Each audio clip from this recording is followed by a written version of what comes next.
대한 그 국정원 괴롭힘했던 수사관들이 그렇게 이제 무죄 판결이 났는데 그날 유가려 씨는 좀 어땠습니까? 사실은 가려 사건이 끝나가지고 가려한테 전화를 못했어요. 이걸 뭐라고 어떻게 설명해야 될지.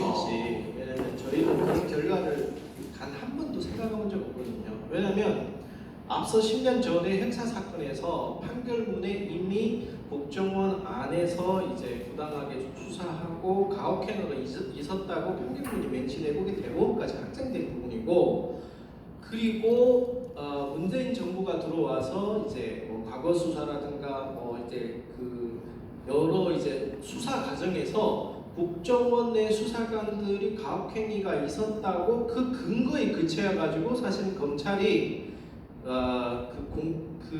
공소권을 남용한 경찰이 제대로 수사를 안 했어요. 국정원 일단은 수사관들에 과거 대해서. 수사를 해서 문제가 있다 해가지고 그 내용을 가지고 저희들이 고소를 해가지고 이게 기소가 된 부분이거든요.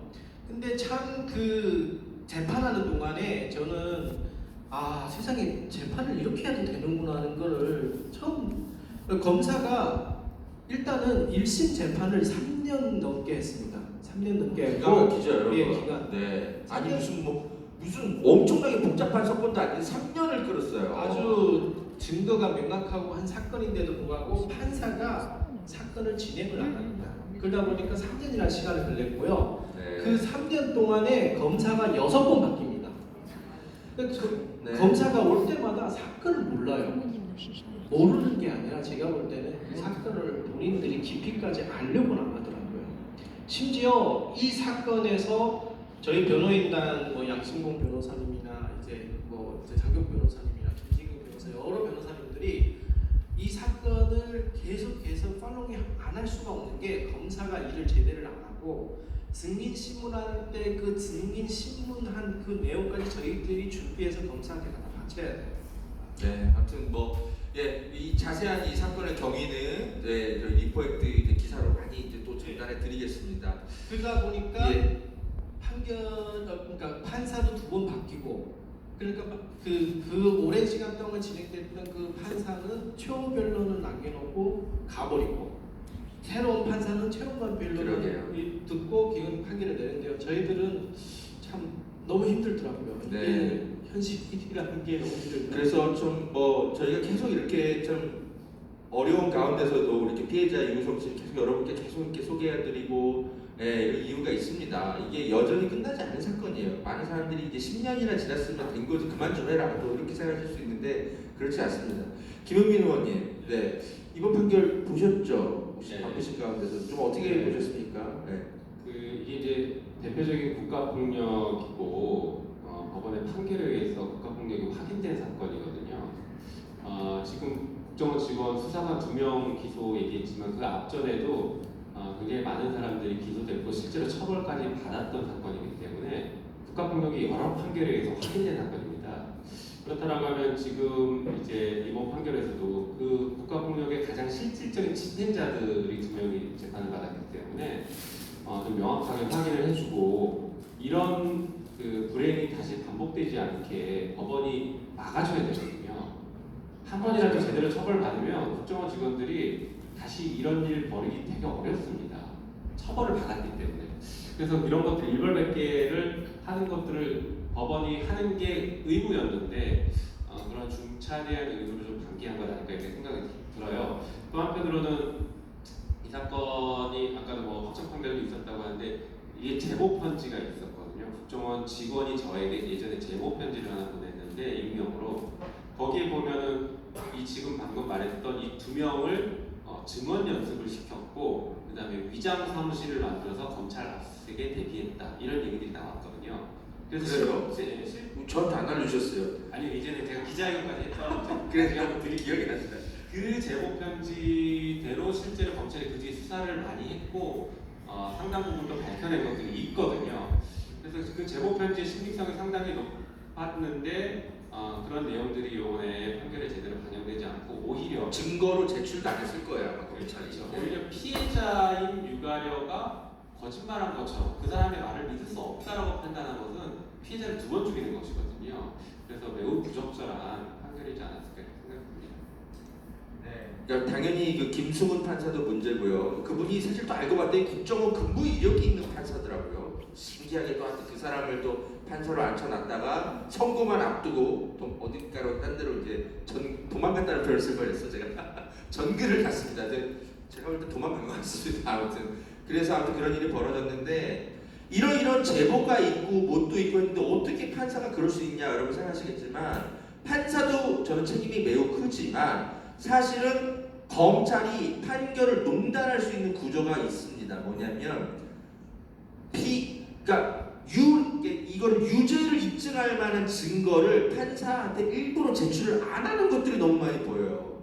이번에도 그런 식으로 재판이 진행되지 않았습니까? 예, 이제 변호사님들이 이제 그 기소할 때 그 기소 내용부터 잘못됐다고 저희들은 청문회 판단. 왜냐하면 너무 명확하게 유가려가 이제 그 국정원에서 조사받을 때 그 앞뒤라가 이제 종이를 붙여가지고 뭐 이제 이름을 쓰고 그 이제 그 북한 이탈 주민들한테 그냥 보이고 막 끌고 다니고 이런 것들이 사실은 너무 많은 사람들 보고 있었으니까 이거는 또 본인들이 인정했던 부분이니까 너무 명확한 지적을 그런 부분은 다 뺐어요. 다 빼고 오직 그 사람들이 볼지 못했다, 때렸다, 뭐 때렸으니까 처벌받았다. 근데 그 때린 건 누굴 만나 본 사람이 없다.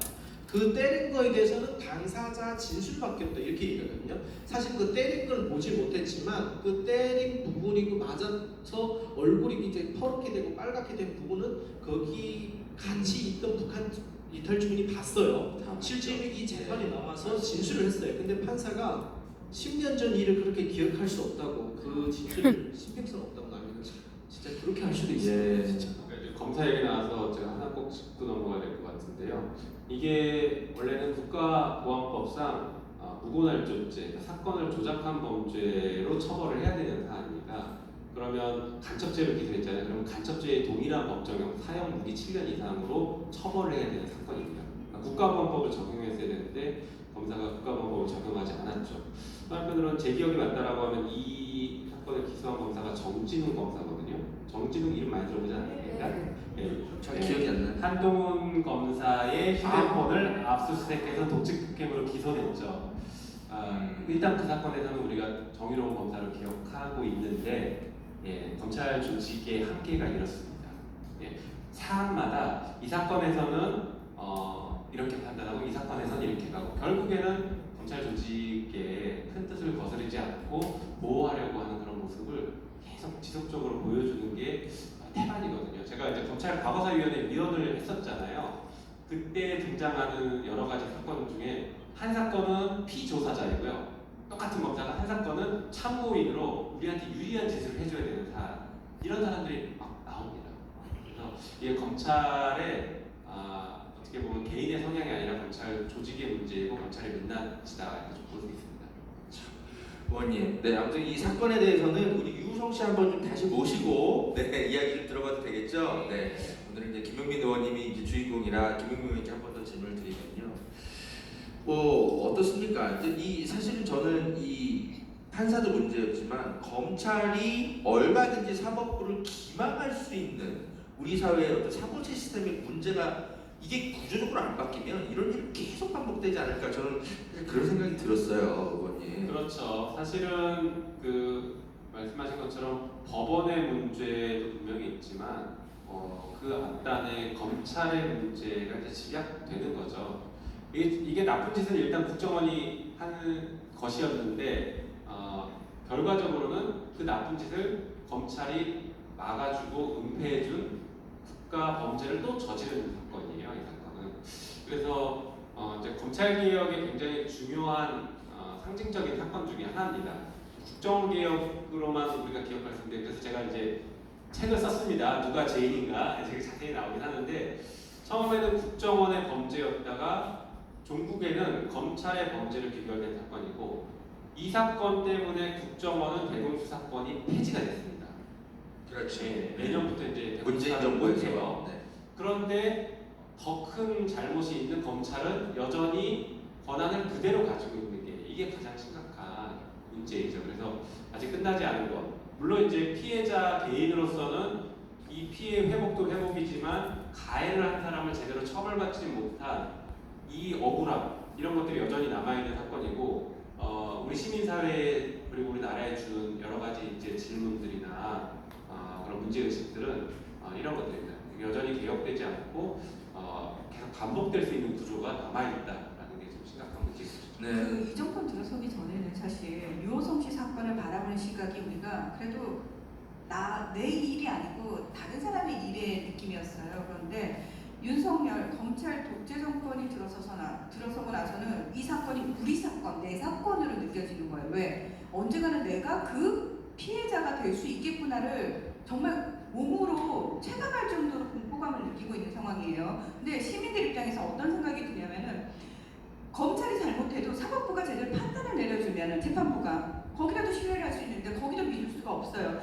우리가 목을 크게 외쳐가지고 공수처를 만들어놨더니 공수처가 제대로 일을 안 합니다. 그리고 지들끼리 지네 사람 꽂아놓으니까 아무것도 안 하고 오히려 우리를 공격하는 사건을 1호 사건으로 채택을 하더란 말이죠.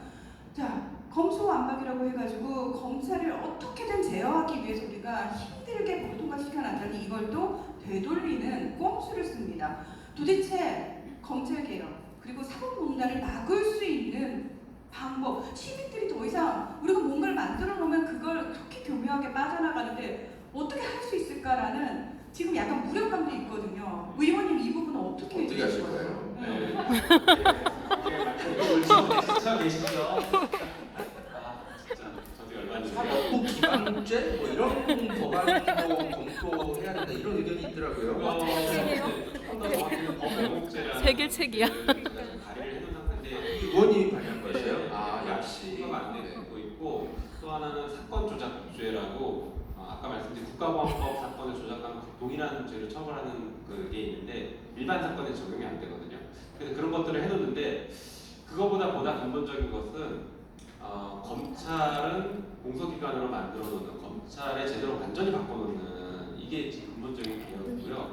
그냥 사법부도 지금 민주적 통제를 거의 받지 않는 그런 구조거든요. 민주적 통제를 받을 수 있는 구조로 만들어야 되는데 이건 헌법 개정도 아닙니다. 그래서 이것들을 차근차근 해나가야 돼요. 그래서 제가 다음번 총선 전략으로 자꾸 이제 말씀드리는 것들 중에 하나가 실제 민주당이 잘해서 실력을 보여줘서 다음번 총선을 이기기에는 지금 쉽지 않을 것 같아요. 그러시죠?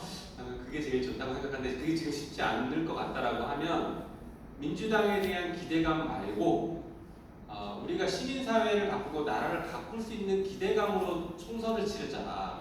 그건 헌법 개정이에요. 헌법 개정에서도 가장 우리가 관심 갖고 있는 부분이 탄핵제도입니다. 그렇지 않습니까? 지금 이 어처구니 없는 윤석열 대통령 임기 5년 다 채우게 하는 건 도저히 못 보겠다는 것은 여러분들하고 저는 똑같습니다. 그렇게 하려면 둘 중에 하나죠. 임기를 합법적으로 단축시키는 거 방법이 있을 수 있어요. 그게 아니고 더 빠른 것은 탄핵시키는 것인데 지금 탄핵 같은 경우에는 현행헌법은 헌법재판소로 갑니다. 우리가 뽑은 적도 없는 재판관 9명이 판단을 해요. 이거 좀 비민주적이고 국민주권에 반한다. 이게 좀 이상하지 않습니까? 맞아요. 많이 이상해요. 국민주권에 맞게 예를 들어서 국회에서 탄핵을 의결하면 국민투표로 결정하게 하든가 이렇게 만듭니다. 탄핵하는 것은 선출직, 우리가 국민이 선출해놓은 사람을 다시 되돌리게, 다시 소환하는 절차의 하나입니다. 그게 강화된 징계 절차로 드러나는 것이죠. 그러니까 국민이 판단할 수 있게 만드는 게 좋겠다. 저는 그래서 지금 윤석열 정부의 심판론을 탄핵 절차를 개헌하는 방식으로 모아내자.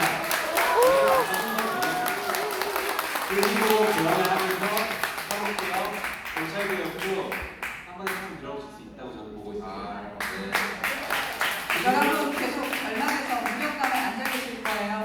아니죠. 우리 김용민 의원님이 이렇게 비전을 또 제시해 주지 않습니까? 우리는 이 비전을 많은 사람들에게 공유하고 알려내면서 또다시 서로를 좀 일으킬 때가 아닌가 싶은 생각이 드는데 어떻게 힘을 좀 받으셨어요 오늘?